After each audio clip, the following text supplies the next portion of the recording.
క్షుద్ర పూజలు, నీ కొడుకు పెద్ద సీఎం కావాలని మహానుభావుడు ఈ లోకాన్ని ఉద్ధరించడానికి ఆడు పెద్ద మేధావి అని చెప్పి ఆయన ముఖ్యమంత్రి కావటం కోసం ప్రతి దేవాలయ వ్యవస్థను నాశనం చేసింది మీరు కదా. అమ్మవారి దేవాలయాన్ని, ఆ సంప్రదాయాన్ని సర్వనాశనం చేశారే. కాళహస్తి దేవాలయాన్ని పాడు చేశారే మీరు కూడా వచ్చి మీరు మాట్లాడుతూ ఉంటే సిగ్గు అనిపించట్లేదా మీకు? మేము చెప్తా ఉన్నాము, నీ భార్యకి అసలు సిగ్గుందా? ఈ విధంగా హిందూ వ్యవస్థను సర్వనాశనం చేసిన బీజేపీని నేను అడుగుతున్నాను. బీజేపీ మీకు ఏవైనా సరే, బీజేపీ నాయకులు నేను అడుగుతున్నాను, రాష్ట్ర బీజేపీ నాయకుల్ని, మీకు ఏమాత్రమైనా సరే హిందూ ధర్మం మీద గౌరవం, అభిమానం ఉంటే ఒక్కసారి ఆవిడ చేసిన క్షుద్ర పూజల గురించి ప్రశ్నించండి. చంద్రబాబు నాయుడు చేసిన నీచమైనటువంటి రాజకీయాన్ని బూట్లేసుకొని హిందూ ధర్మాన్ని సర్వనాశనం చేసినటువంటి సంప్రదాయాన్ని నాశనం చేసిన చంద్రబాబు నాయుడిని అడగండి, ఆయన కొడుకుని అడగండి. అంతే తప్ప మహానుభావుడు ఇప్పుడేనా ఆయన తీసుకెళ్తుంది? లాస్ట్ ఇయర్ తీసుకెళ్ళలేదా? పట్టు వస్త్రాలు సమర్పించలేదా? గెలవక ముందు పాదయాత్ర చేశారు, గెలిచి వచ్చినాక మళ్ళీ కొండకెళ్ళి స్వామివారిని దర్శనం చేసుకొని సభక్తికంగా ఆయన వచ్చారు. ఆయన క్రిస్టియానిటీ ఎలా అంటగడతారయ్యా మీరు? అసలు ఎక్కడైనా ఎవరికైనా బుద్ధి జ్ఞానం అనేది ఒక్కళ్ళకైనా ఉంటే ఈ పదము జగన్మోహన్ రెడ్డి గారికి వాడటం అంటే ఇక వాళ్ళని ఎవరి లెక్కలో వేయాలో కూడా మాకు అర్థం కానటువంటి పరిస్థితి. ఎట్లా వేస్తారో చెప్పండి. అసలు ఆయన కులం ఉందా? ఆయనకు మతం ఉందా? ఈరోజు ఆయన ఇంప్లిమెంట్ చేసే పథకాలన్నీ ఏ కులానికి ఇస్తున్నారు, ఏ మతానికి ఇస్తున్నారు? ఇందులో హిందువులు లేరా? ఎక్కువ శాతం హిందువులే ఉన్నారుగా, వాళ్ళందరికీ వర్తించట్లేదా? ఆయనకు అట్లాంటి భేదం ఏమైనా ఉందా? అందువలన ఒక రాష్ట్ర ముఖ్యమంత్రి అంటే మొత్తం కూడా హక్కుదారుడు. ఈ రాష్ట్రం మీద సర్వ హక్కులు ఆయన, అన్ని దేవాలయాలు ఆయన క్రిందకే వస్తాయి, అన్ని ధర్మాలు ఆయన క్రిందకే వస్తాయి. ఎందుకంటే రాజు అనేవాడు నా పృథివీ విష్ణు పతి, రాజు అనేవాడు విష్ణువుతో సమానం అని చెప్పి మన హిందూ పురాణాలేగా చెప్పినవి. అట్లాంటి రాజు విష్ణువుతో సమానమైనప్పుడు ఆయనకు ప్రత్యేకంగా ఒక మతాన్ని అంటగడతారా మీరు? ఎట్లా ఇంత అన్యాయంగా, ఇంత దారుణంగా? తెలియని అజ్ఞానులు, నా దృష్టిలో కొంచెం జ్ఞానం తెలిస్తే వాదం చేయగలిగిన వాళ్ళు ఉంటే మాట్లాడండి. అంతే తప్ప అజ్ఞానంతో ఇష్టం వచ్చినట్టుగా ముఖ్యమంత్రికి ఇటువంటి అంటగట్టడమే తప్పు. రెండోది, ఆయన ఏది ఈరోజే కొత్తగా పోతున్నట్టు తిరుపతి, ఇంతకుముందు ఎప్పుడు తిరుపతి పోనట్టుగా ఈ విధంగా చేసి ఆయన్ని, గతంలో శేషవస్త్రాలు ఆయన సమర్పించి వచ్చారుగా, అదేవిధంగా ఆయన ప్రతి పూజలో పాల్గొన్నారుగా. ఇంతెందుకు? ఒక హిందువుగా ఆయన ఒకటే ఉంది. ఒక క్రిస్టియన్ మతంలో ఉన్నటువంటి వాళ్ళు హిందూ ధర్మాలను ఆచరించాలి అంటే దానికి కొన్ని సంస్కారాలు చేసుకోవాలి అనేది హిందూ ధర్మం చెప్తా ఉంది.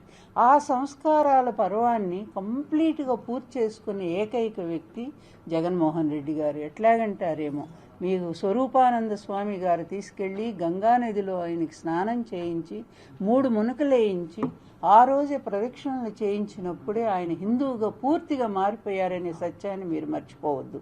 అట్లని ఆయనేమి క్రిస్టియానిటీని వ్యతిరేకమని కాదు, క్రిస్టియానిటీని గౌరవిస్తున్నారు, హిందువును కూడా గౌరవిస్తున్నారు. ఎందుకంటే మీలాంటి చాదస్తపు వెధవులు ఈ విధంగానే 2 మతాలను వేరు చేసి చూస్తున్నారు గనక ఈ విధంగా కూడా ఆయన చేయాల్సి వచ్చింది. కానీ ఆయన దృష్టిలో క్రిస్టియానిటీ అయినా, హిందూ అయినా, ముస్లిం అయినా, ఎవరైనా, ఇస్లామీ అయినా సరే 3 మతాలు సమానంగా గౌరవించేటువంటి వ్యక్తి మన ముఖ్యమంత్రి గారు. అది చేతగానటువంటి వాడు చంద్రబాబు నాయుడు.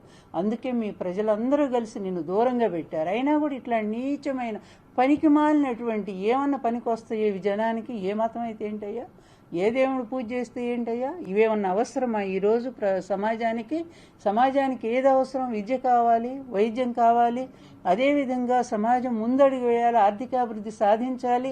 ఇవన్నీ ఆలోచించేవాడు నిజమైన పాలకుడు అవుతాడు తప్ప ఇలాంటి పిచ్చి పిచ్చి పెట్టుకొని ఒక మతం దగ్గర, ఒక కులం దగ్గర ఆగిపోయేవాడు వెధవవుతాడు కానీ నాయకుడు ఎప్పటికి కాలేడు. అందుకని అట్లా కూర్చున్నాడు మూలన. నువ్వు నీ కొడుకు అలా మూలన కూర్చున్నారు.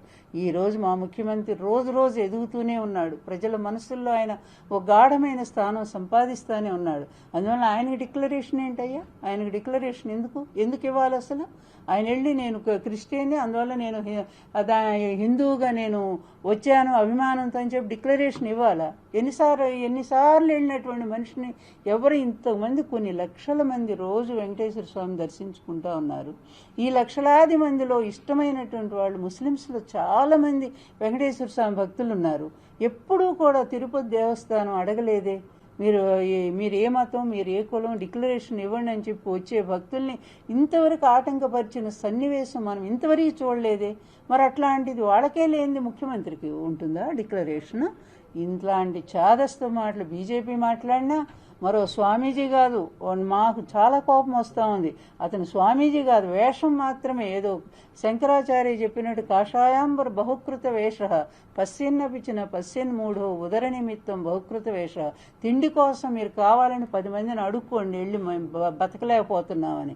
అంతేగాని ఇలాంటి చాదస్తపు మాటలు చెప్పుకుంటూ బ్రతికితే మాత్రం అది చాలా నీచం. హిందూ ధర్మానికి హాని చేసిన వాళ్ళు అవుతారు మీరు. హిందూ ధర్మం సువిశాలమైనటువంటిది, అందరినీ అన్ని వర్గాల్ని తనలో కలుపుకున్నటువంటిది. ఒక కబీర్ దాసు హిందూ కాదా? అతను ముస్లిం మతంలో పుట్టి కూడా ఈ ధర్మాన్ని ఆ రామభక్తుడు అవ్వలేదా? అదేవిధంగా స్వయంగా వెంకటేశ్వర స్వామి పెళ్లి చేసుకున్న బీబీ నాంచారి ఆమె ముస్లిం కాదా? ఇలాంటివన్నీ కూడా ఎందుకు చెప్పిందంటే హిందూ ధర్మం ఇంత విశాలమైందని చెప్పడం కోసం చెప్పినటువంటివి. ఇవన్నీ కూడా మర్చిపోయి మతం అనే సంకుచితత్వంలో పడి కొట్టుకుపోయే ఛాందసవాదులకి ఇదే హెచ్చరిక. మరొక్కసారి ఈ మతాల పేరు ఎత్తకండి దయచేసి. సమాజంలో ఉన్నాం, అభ్యుదయగామిలో ప్రయాణం చేస్తున్న రాష్ట్ర అభివృద్ధిని దాని పరంగా మనం మాట్లాడుకుంటూ ముందుకు పోవాలి తప్ప ఒక అంశాన్ని తీసుకొని ఇష్టం వచ్చినట్టుగా ఈ విధంగా లాగి మళ్ళీ వెనకటికి ఎక్కడికో తీసుకుపోయే, మధ్యయుగంలో తీసుకుపోయే ఆ పరిస్థితులను కల్పిస్తే మాత్రం అది తీవ్రంగా ఎదుర్కొంటాము. అందులో నేను అస్సలు క్షమించలేను.